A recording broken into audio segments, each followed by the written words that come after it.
Good afternoon, and apologies for disturbing your Saturday. The UK's plan against COVID has been working. We've had the fastest vaccine rollout in Europe and now the fastest booster campaign in Europe, with almost 16.8 million boosters in people's arms. And though case numbers have remained relatively high, we're seeing falling hospitalisations and falling numbers of deaths. But on Wednesday, we received news of a new variant, the so-called Omicron variant, and I want to express my deep gratitude to scientists in South Africa who identified this new variant and shared the information widely and immediately. This variant is spreading around the world, with 2 cases so far identified here in the UK.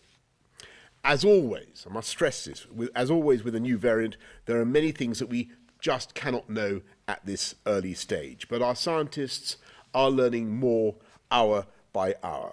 And it does appear that Omicron spreads very rapidly and can be spread between people who are double vaccinated. There is also a very extensive mutation, which means it diverges quite significantly from previous configurations of the virus. And as a result, it might, at least in part, reduce the protection of our vaccines over time. So we need to take targeted and proportionate measures now as a precaution while we find out more. And first, we need to slow down the seeding of this variant in our country. We need to buy time for our scientists to understand exactly what we're dealing with, and for us to get more people vaccinated, and above all, to get more people boosted, as well as to help our NHS prepare in what is already a challenging winter. So yesterday we took steps to protect the UK against the variant coming here from southern African countries, and earlier today added 4 more countries to the red list. But we now need to go further and implement a proportionate testing regime for arrivals from across the whole world.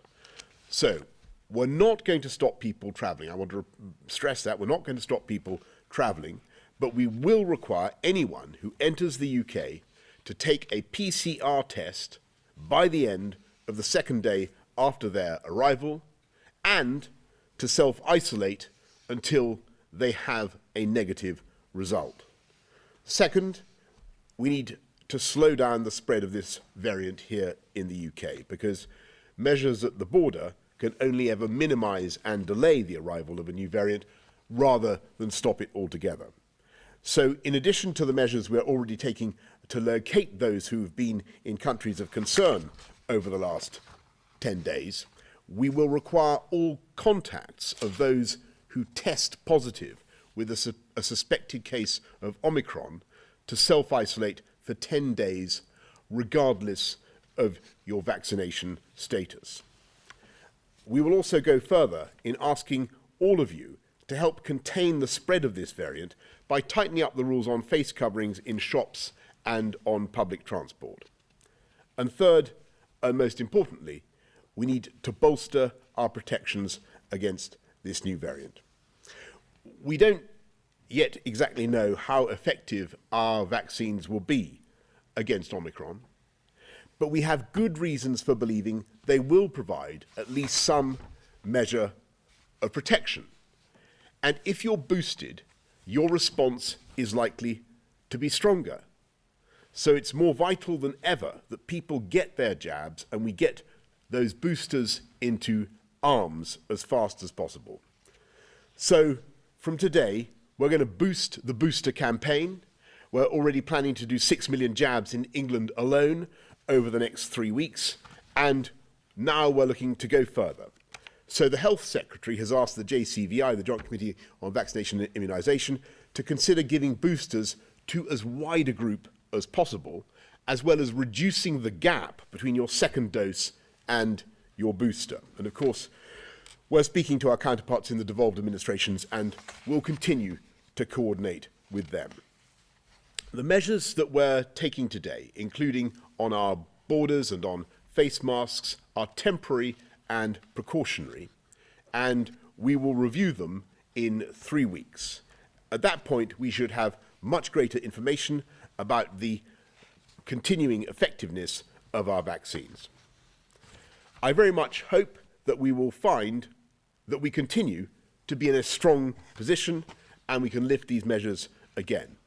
But right now, this is the responsible course of action to slow down the seeding and the spread of this new variant and to maximise our defences so that we protect the gains we've worked for so hard and so that we can continue to save lives.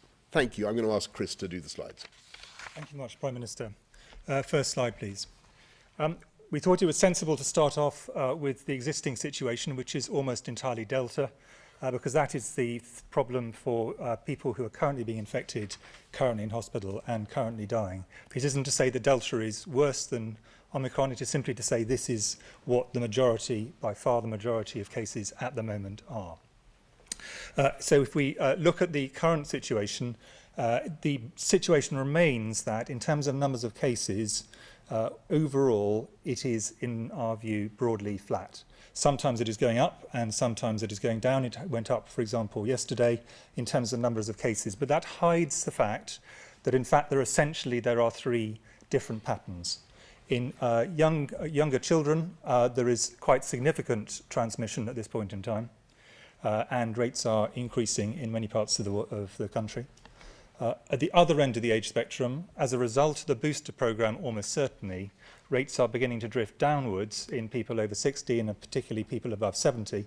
And the result of that is that we're seeing an improvement in the group who are most vulnerable. And then between those ages, I would say broadly, the rates are flat. They're slightly higher in certain ages and slightly lower in others. But those are really broadly the 3 patterns. Next slide, please. As a result of the fact that the numbers in the older age groups and vulnerable people are getting their booster vaccination, the numbers going into hospital, despite the high and in some areas rising overall numbers, the numbers going to hospital are gradually decreasing. This is not a sudden drop, this is a gradual drifting down, but if the numbers overall remain roughly as they are, we should hope that this should continue to be the case as the booster campaign, which is very successful, very large numbers of people coming forward, continues to provide significant additional protection to people over the next weeks. Next slide, please. And this is fortunately translating again into a gradual reduction in the number of people who are dying of COVID. Next slide, please. Looking at the vaccination programme that the Prime Minister talked about, we're continuing to see increases in the number of people coming forward for their first vaccine and also people coming forward for their second vaccine as part of their primary course. And that is absolutely essential. Anybody who is not vaccinated can, I please strongly encourage you to do so. The rates are already very high with Delta, and we now have this new risk coming through. Next slide, please. And when we look at the booster programme, the rates of this are going very well at the moment. As you can see, day by day, the number of people who are getting this significant additional protection from the booster are increasing. So that's the summary in terms of the overall epidemic. Now just moving on to a few additional facts on the Omicron variant, just to add to what the Prime Minister has said. We know that there are cases have been seen out of 4 countries in Southern Africa, not just South Africa. And we know that they've been imported into several countries around the world, including Hong Kong, which reported one of the first cases, Belgium, and most recent reports suggesting Germany, and now in the UK. We expect the numbers to continue to rise around the world over the next few days. That is our very strong expectation, and the numbers of countries that will be reporting this will continue to rise. That is, I think, virtually inevitable. Here in the UK, as the Prime Minister says, there are 2 cases that have been formally reported, the first in Essex and the second in Nottingham, both of those are linked together. So they're part of the same cluster. These are not independent cases. They're part of the same cluster. And they are helping all the public health authorities. They are self-isolating, and there is contact tracing going on by the UK Health Security Agency around all of these. I just wanted to say a little bit about how the virus, with the reason that we are concerned about this virus, and essentially it is, as the Prime Minister said, two different things. The first question is a virus capable of spreading? And this one is spreading rapidly in many areas. So, for example, in the Gauteng area of South Africa, up to 90% of the cases that have been reported and genotyped, we are told, are of this new variant. So spread is clear, and it's spreading around the world. So to achieve the first thing, it definitely can spread. Second question is, to what extent is that because it is able to escape immunity from prior infection or from vaccination?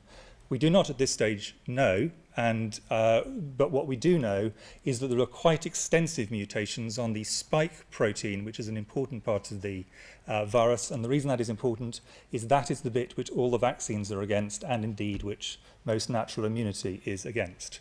So there is a reasonable chance that at least there will be some degree of vaccine escape with this variant. Now, an important thing which we've said previously with other bits of immunity with viruses is that it is easier for the virus to achieve ability to escape for infection than it is to achieve escape for severe disease and then on to mortality. So there is a reasonable chance, but I want to be clear, we need to wait until we have data before we can say this with any certainty, that even if there is some or significant escape from the ability to infect someone, and therefore for them to be infectious, it may be that there's still vaccines, in particular when they've had boosters, and natural infection boosted by vaccination may be sufficient to go on, prevent people from going on to having severe disease and in some cases dying. So that is the reason that the Prime Minister has emphasised so strongly the need to boost on top of a primary course, because the stronger the immune system response, the more it is able to deal with a relative disadvantage due to the genetic makeup of this virus. I'm now going to pass over to Sir Patrick, who's going to add to those points. So viruses will continue to change, and they change all the time. There have been many variants. The reason this one is worrying, as Chris has said, is the combination of transmissibility and the potential for some degree of escape from vaccines because of the number of changes. That means, therefore, there are three things that need to be done, as the Prime Minister has said. The first is to try to limit the number of cases that enter the country from places that have got lots of cases, and that means trying to detect people and prevent them from spreading in the country. The second is to make sure that when we do have cases in the country, and we will have cases, just as other countries will have, that we try and limit spread in the country, and that means detecting those cases, making sure the contacts are identified and that clusters are identified and contained. And the third is to bolster our defences. And the defences are first and foremost to make sure that the vaccines are boosted, because very high levels of antibody coverage will create a higher proportion of people protected even against a variant. And secondly, to make sure also that we've got the antivirals that are coming along, which won't be susceptible to the same degree of resistance to this particular set of changes. So defences are the third important part of this as we go into this next phase. But at the moment, there are few cases. They need to be identified. They need to be properly looked after in terms of contact tracing, and we need to make sure that we reduce spread. Thank you very much, Chris and Patrick. Let's go to the media. Ian Watson, BBC. Thank you very much, Prime Minister. I think we were all hoping that we were seeing the beginning of the end of the pandemic, but I think people will be concerned listening to you today that we're actually seeing the beginning of new restrictions. You've said they'll be reviewed in 3 weeks' time. How likely is it that those restrictions could be ratcheted up in 3 weeks' time rather than wound down? And can you say with any confidence at the moment that people can keep their Christmas plans. And if I may ask Sir Patrick, you said at a previous press conference that you have to go hard and you have to go early. Arguably, you're going early, but not hard. This is falling short of full Plan B with advice to work from home, vaccine passports and so on. Have people amongst your sage advisors been pushing for full Plan B now? And if not, why not? And finally, Professor Whitty, if you could answer this. The government is going much quicker this time than it did over Delta. Is that because you're learning lessons from the pandemic, or is it because you really are far more scared about this variant than the one that's currently prevalent? Thank you. Thanks very much, Ian. Just on your very good point about is this, are we going hard enough? Why aren't we doing Plan B? I think the key thing to understand is that you've got two variants in play here, and they require a different approach. So what we're doing we think that the measures we have are right for dealing with Delta and they're proportionate and right. You've heard from Chris about what's happening with case numbers and also with hospitalisations with the measures we have in place. And we think that this is the right approach to Omicron, given the uncertainties that we have and the need to take a precautionary approach with an incoming variant from elsewhere, about which we simply don't yet know enough. So it's two different variants that require two simultaneous strategies, if you like. And on your point about where we are overall in the pandemic, I think I would just repeat what I said at the beginning, that I think the UK continues to be in a much stronger position. We continue to be in a strong position, largely thanks to the speed of the vaccine rollout and now the booster rollout. And as for your question about Christmas, I think I'm going to stick with the formula I've used before, which is that I'm pretty confident, or absolutely confident, this Christmas will be considerably better than last Christmas. If that will do for the time being on that one. But Patrick. I mean, you're quite right. The thing that we need to do is always think, in the face of this virus, go earlier than you think you want to, harder than you think you want to, and more geographically broad than you think you want to. Those are the principles, and that remains true here. But of course the specifics of this are different, because this isn't now a widespread variant in the UK. It's one that's coming in, therefore we need to make sure we've got the right measures in place to detect it. We need to make sure we can pick up the clusters in the country as quickly as possible, contain those, and to make sure that we've got contact tracing and isolation of contacts. And importantly, we must boost the defences that we have, which is why booster vaccines are so important, and go really hard and quick to get those booster vaccines across as many people as possible, reinforce the need that anyone who hasn't had a vaccine should get it, anyone who's eligible for a booster now and hasn't had it should get it, because that's going to give the high antibody levels and the high response, which stands the best chance of actually stopping this from causing problems in terms of severe disease and deaths. In terms of the question you asked me, I mean, I think we're learning lessons the whole time. I think it is important, though, to stress that the risk here is different to Delta. Delta, it was primarily driven by the ability to spread really rapidly, but less concern about the vaccination escape. This one here, really the biggest thing that is leading us to wish to move rapidly is to do with the at least strong theoretical reasons for thinking that some degree of vaccine escape is likely, given the number of mutations. But there's obviously a much longer answer than that. Thank you. Nick Martin, Sky. Good evening, everyone. Just firstly to you, Prime Minister, can you just be a bit clearer about what you said about face coverings? You said it would be necessary to tighten up on them. Are you tonight saying that you are going to make face coverings mandatory in whatever indoor spaces? And just to Professor Valence, Sir Patrick and Professor Whitty, have you modelled the potential spread of this new variant over the next few weeks and months? What picture does that show? And can we really rule out lockdowns as a result of what you know about this variant? Nick, thank you very much. On face coverings, what we're looking at is retail and transport. Just going back to a position where you have to wear them in retail settings or on public transport. But the Health Secretary, Saj, will be setting out more in the course of the next day or so. In terms of the modelling of this, in order to model, you need some information around the increased degree of transmissibility or otherwise, and that's still being collected. So we don't yet have enough information to know exactly whether this is more transmissible, if so, by how much. What we do know from South Africa, and Chris has alluded to this, is there are pockets of rapidly growing outbreaks, but that's a rather different situation. So we're trying to get that information. I have to say the South African scientists have been absolutely brilliant. They've been brilliant at detecting it. They've been brilliant at sharing that information, and that's been very helpful to the whole world, actually. So I think we'll get more information on transmissibility. We'll get more information on the ability of this of the vaccines to protect against the virus, but that's going to take a little bit of time. And so at the moment, I'm afraid the models are more sort of, if it spreads very fast, of course it's going to spread very fast and go into a lot of places. And if it spreads less fast, it's going to do so less. We can't really get much further than that. But if it's very transmissible, and obviously does cause big escape, then clearly that's a major issue to face up to. But that isn't what we know at the moment. We need to get that information. Great, thanks. Vincent McCaveney, ITV News. Thank you, Prime Minister.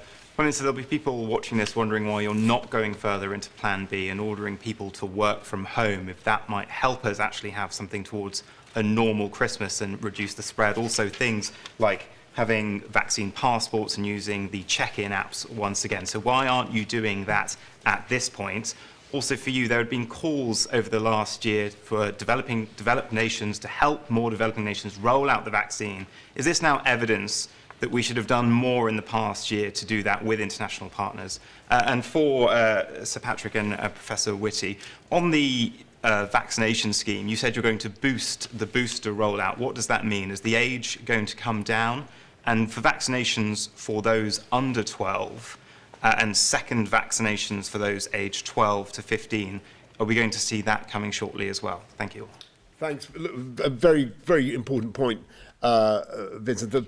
But I want to go back to what I was saying about the difference between Delta and Omicron, and the need to have slightly different tactics to cope with them. When you look at Delta, the measures that we have in place are effective in the sense that you're seeing this downwards tracking of hospitalizations and deaths, assisted by the booster program and by the massive take-up of vaccines. And that's the key takeout, I hope, from this briefing today, is that the best way to beat this piece of news is for everybody to get their booster. But for Omicron, what you need to do is to try to slow the seeding with the border measures that we're taking, the tough measures that we're taking at the border, in order to give us time to find out exactly what the risk is, but more importantly, to allow that booster give us time to have another 6 million boosters in people's arms, and we think that would be very valuable. And so you had a second question, forgive me. Yeah, there've been many calls to help developing nations. Yes, I'm sorry. On vaccines around the world, that is something that I think the UK can be incredibly proud of, and we've done a huge amount to vaccinate the world. Don't forget that 1.5 billion doses have been delivered at cost, thanks to the deal the UK government did with AstraZeneca. And I think when you look at the arrival of and the spread of Omicron, sadly it's been in countries where the problem has not been supply of vaccine. It's been really to do with hesitancy and lack of take-up. So I think that there might be many. We do need to do more to vaccinate the world. The UK has been leading in that, but I don't think. I mean, I'll defer to Chris and Patrick. But I don't think that is the issue here. On the question you asked about extending the numbers, so the Joint Committee on Vaccination and Immunisation, JCVI, which gives the advice to the government, is taking into account the fact this really changes the risks-benefit calculations for several of the decisions which they still have to take, which includes extending down in the age range into younger adults, for example, for boosters. So they will reassess decisions they've taken and decide whether, in the light of this new information, and they'll do this rapidly, in the light of this new information, they wish to advise an extension beyond the groups that are there already. I've got nothing. Great, thanks. David Maddox, Sunday Express. Thank you, Prime Minister. Can you, a question for all three of you really, can you be clear to people about your level of concern compared to the Delta variant last year? And is it that the circumstances have changed so much that we can be less concerned than this time last year? And can you appreciate that given how rapidly things developed last year, that people will be worried, especially the hospitality industry, about Christmas? Should people in that industry and should others be taking precautionary measures at this point on that basis? Regarding the JCVI review of vaccines, can you give some more of a rationale to extending it downwards, given that there is a significant group of parents who are worried about the effect of vaccines on children, and the evidence so far that suggests that children aren't as badly affected by the virus as other age groups? And finally, on vaccine passports, what is the likelihood of those being introduced? And are you looking at the outcomes in Scotland which suggest that it hasn't had an impact so far on the spread of the virus? Thank you very much, David. I think I'm going to ask Chris and Patrick to comment on vaccination of younger people and vaccination of children in particular. But just on your point about hospitality, as you'll have seen, there's nothing that we've announced tonight that changes the position for hospitality. And I'm just going to repeat what I've said. I believe that as a result of the vaccination programme and of the booster programme that is going very, very fast now, that the UK is in a much, much stronger position. And it's in order to retain that strong position that we're taking the sensible precautionary steps that we're taking today. And I continue to I repeat what I said about my formula about Christmas, that I have every reason to think that it will be considerably better, David, than last year. On the JCVI question, so there are broadly three sets of questions they're going to look at. The first one is actually extending down in adults, down to people 18 for a booster vaccination, and I do think that's probably the most urgent of the decisions they will have to take. There's then a question about a second dose for children who've chosen to take children whose families have chosen to take the first dose, and those aged 12 to 15. They've already decided that this should be extended to young people 16 and 17. The evidence on that, I think, is broadly been, as evidence has come in, it has made us more reassured about safety rather than less reassured about safety. So, we are, I think most parents would agree that there are now significant outbreaks amongst those who are not vaccinated in schools. Indeed, amongst some who are vaccinated, there is a significant issue in children of that age, and that therefore clearly should be looked at by JCVI.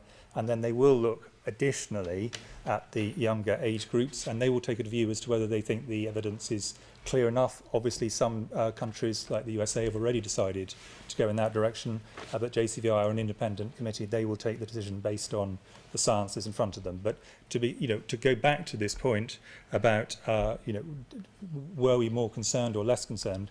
The point we have at the moment is there's a lot of uncertainty about the new Omicron variant, and because of that uncertainty, it is sensible to take a precautionary approach until we know which way things are going, and do that rather than look back and wish we'd done so before. Yeah, I mean, just to add to that, I mean, I think the one thing that I think makes people concerned, and that's why there's so much interest in this, is the number of mutations and the way in which that might change the immune system's recognition of the virus, which is how you get vaccine escape. So that's why people are concerned about this. But as Chris said, there's huge uncertainty about exactly how that translates into protection, and that's what needs to be looked at.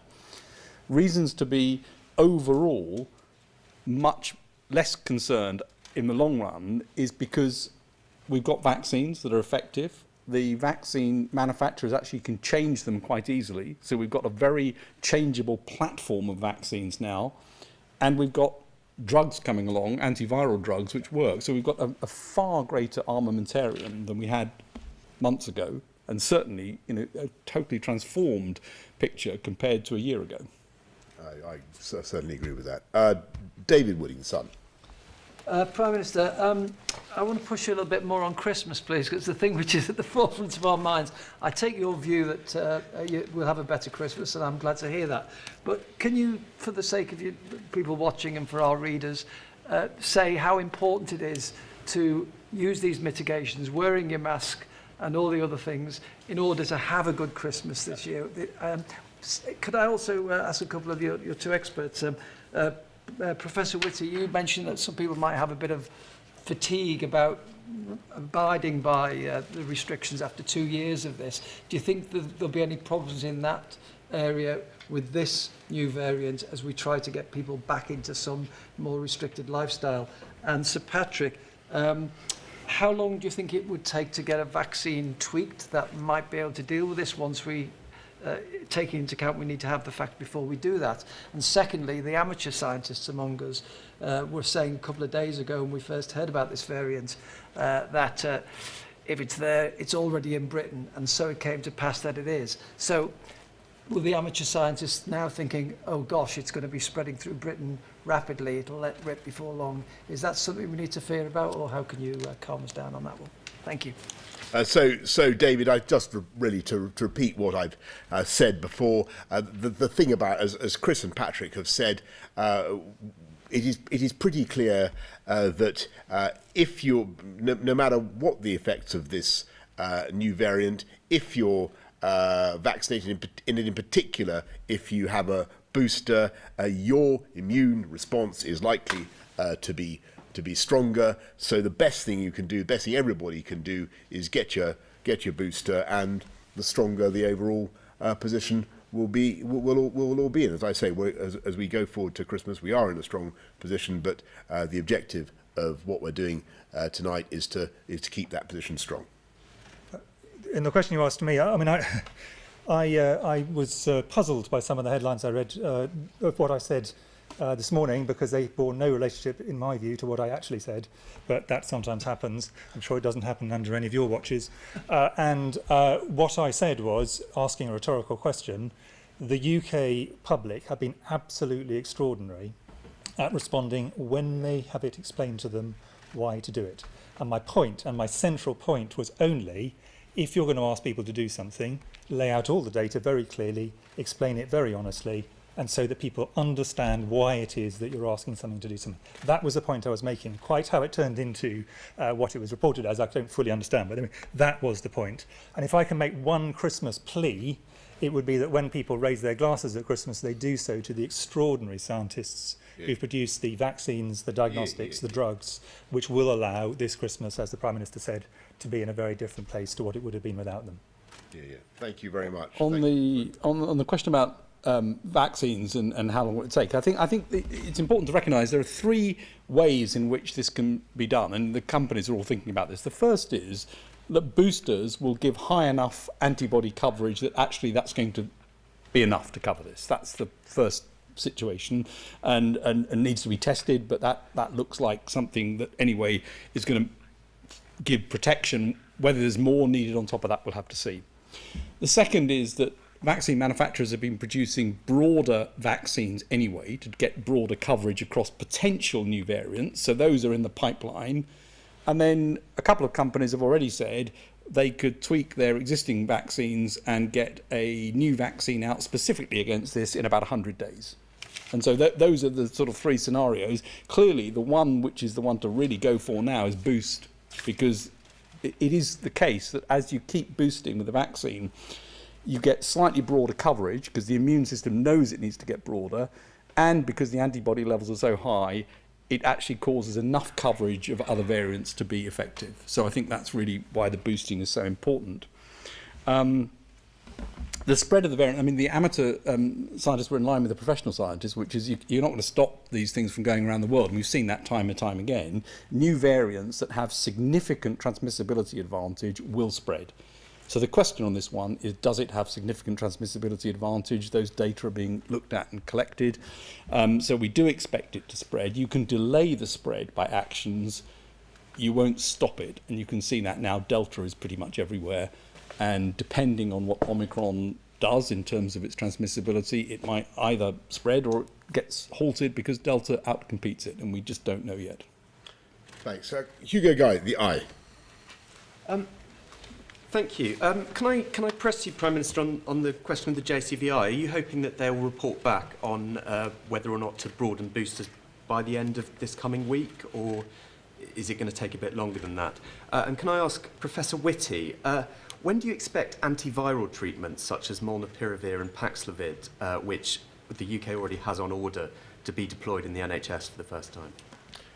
Hugo, thanks very much. A good question about the JCVI, but they are an independent body, and but clearly we hope that we'll get some answers for everybody as soon as possible. But on the antivirals, I mean, and Sir Patrick may want to add to this, but on the antivirals, we are going to have to do a bit of a rethink in the basis of this new variant, just to be confident we got the right indications for it, because there are a variety of ways you could use it in different ways, and what we need to make sure is that whatever stock we've got of these, what appear to be highly effective drugs, that we use in the most effective way and for the right people, because where you are in the pathway right from the very beginning, when people as prophylaxis all the way through to treating people in intensive care, working out their place, we do need to think through, and I think we probably need to do a rethink of it just to make sure that with the new variant we're actually targeting in the right direction. good, thanks. Have we got Will James from Will? Yes, that's me, yes.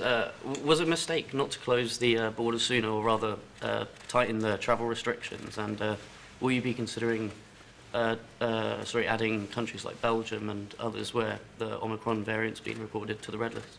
Thanks, Will. Well, thank you very much. Listen, I really don't know how we could have acted faster. We got the news on.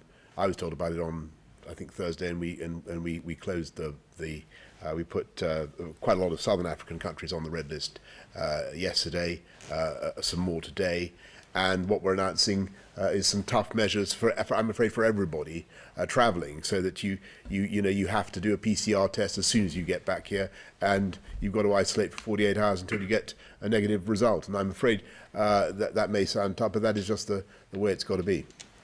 Okay, thank you everybody. Thank you.